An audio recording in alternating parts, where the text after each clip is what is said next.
Hello and welcome to the Washington Week Webcast Extra. I'm joined around the table by Janet Hook of the Wall Street Journal, Doyle McManus of the Los Angeles Times, Beth Reinhardt of National Journal, and Jim Tankersley of the Washington Post.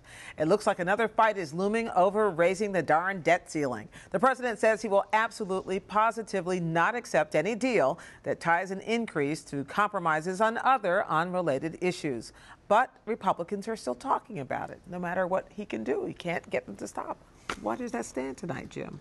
Well, I think that we're probably going to get a debt ceiling increase, and it's probably not going to have much, if anything, attached to it, because that precedent has now been set. The market is absolutely expecting that. There is not any sense of panic or urgency among people out there in the economy that this is going to go badly. And I think that the Republicans are probably already bowing to that, as they're evidenced by their rapidly diminishing list of demands. I heard that Michelle Bachmann even said, let's not fight that fight this time, which is quite something, actually. Right. Part of it is they don't want to let anything get in the way of their ability to criticize Obamacare. The other thing is that when you dial back Republican goals from really conservative to like moderate, the consensus just doesn't exist on something that actually might get done. So they've had a hard time. They've talked among themselves about what else can we do on the debt limit, and they can't agree. Well, while we're talking to you, Janet, let me ask you about another issue which nobody can seem to agree on, but which keeps coming up anyhow. And maybe it's the Democrats' version of flailing wildly at something they can't get, and that's extending unemployment insurance benefits. We had another vote on it this week. Predictably, it failed, and Harry Reid says we're going to bring it back again. What is that? What's going on there? Well, these are benefits for the long-term unemployed that expired at the end of December, and the remarkable thing is that they've kept on fighting about it rather than saying, well, I guess we missed that deadline. The interesting thing, actually, that happened with the vote this week is that it came so close. They needed 60 votes and they got to 59. And I think actually the Democrats were surprised that they got that close.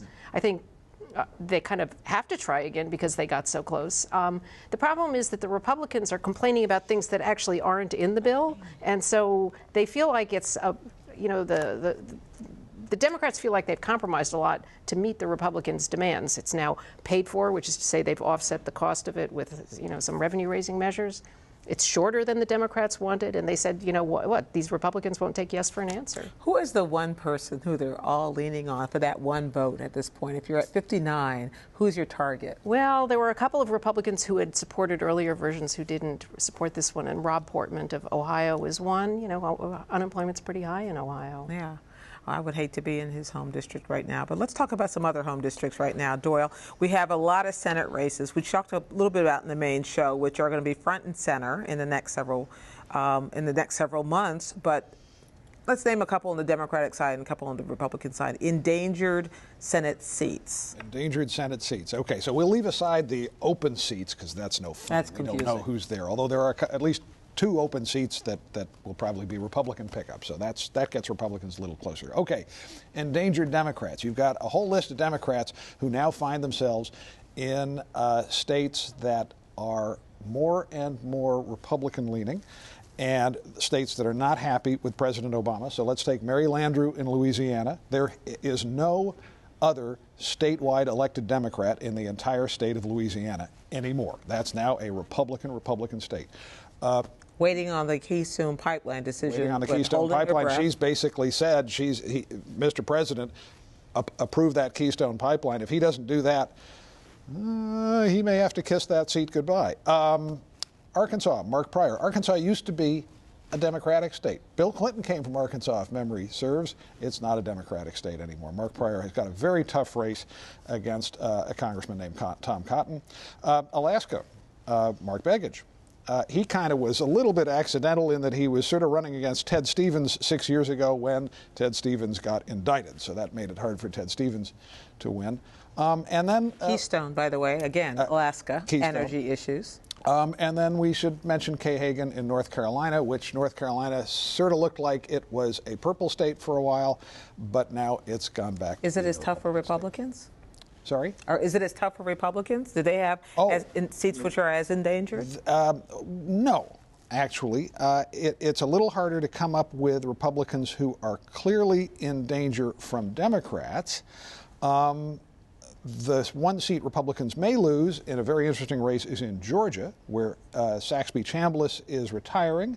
Sam Nunn's daughter, Michelle Nunn, is probably got to walk to the Democratic nomination, and there's this great fight among a menagerie of very interesting Republicans who go from very conservative to ultra-conservative to whatever the next step is. But that actually points out what the main event is going to be on the Republican side, and that's a string of primaries all over the place. So there you've got Mitch McConnell, the Republican leader, who has a Tea Party challenger. He's probably going to win, but it looks like it's weakened him a little bit, and he's running only even or maybe even a little bit behind his probable Democratic opponent. My guess is in the end, Senator McConnell will have a lot of money and pull that out, but we'll see. Others, Thad Cochran in Mississippi, Pat Roberts in Kansas has an interesting opponent. Yeah, I read today that it turns out that Pat Roberts doesn't actually own a home. He doesn't own it. He stopped owning a home in Kansas some years ago, so he's renting a bedroom that belongs to some friends. He says there's a recliner that's always available. That's really not good. And the quirky thing is, in his primary, he's facing a medical doctor who happens to be, oddly enough, besides being a Tea Party enthusiast, a second cousin of President Obama. It's going to be such on his mother's It's going to be a busy It's year. going to be more interesting than the Winter Olympics. But that's right. 2014. Let's talk about 2016, because you wrote a story this week about Jeb Bush. Speaking of things that don't go away, is Jeb Bush really a possibility again, as now that Chris Christie's star seems to be turning? I mean, I think the likelihood of Governor Bush running is probably lower than the opportunity for him, which right now looks pretty bright in light of Governor Christie's problems. You know, the sort of type of Republican that likes Chris Christie, someone a little more moderate, people from the Northeast, Wall Street donors, big donors who are looking for someone very pragmatic, a governor, an executive. Governor Bush, or former Governor Bush, kind of fills that void. But, you know, will he run is the question. Everybody thinks so, except his mother. His mother has been discouraging. He kind of deflected that, I think, nicely, saying, you know, when people reach a certain age, they lack a filter or something. Gee, I don't know if I'd say that about my mother, not especially Barbara Bush. Yeah. But. So, you know, the interest in him is up right now. That wasn't the case just a year ago. When his immigration book came out, people were calling him a flip-flopper because he retreated from his previous support for a path to citizenship. Now he's actually right where the Republican Party might end up, advocating legal status for illegal immigrants. So if he gets back in the middle of it, you heard it here first. The Florida expert wrote it. Thank you, everybody. That's a lot going on while the rest of the world is watching speed skating.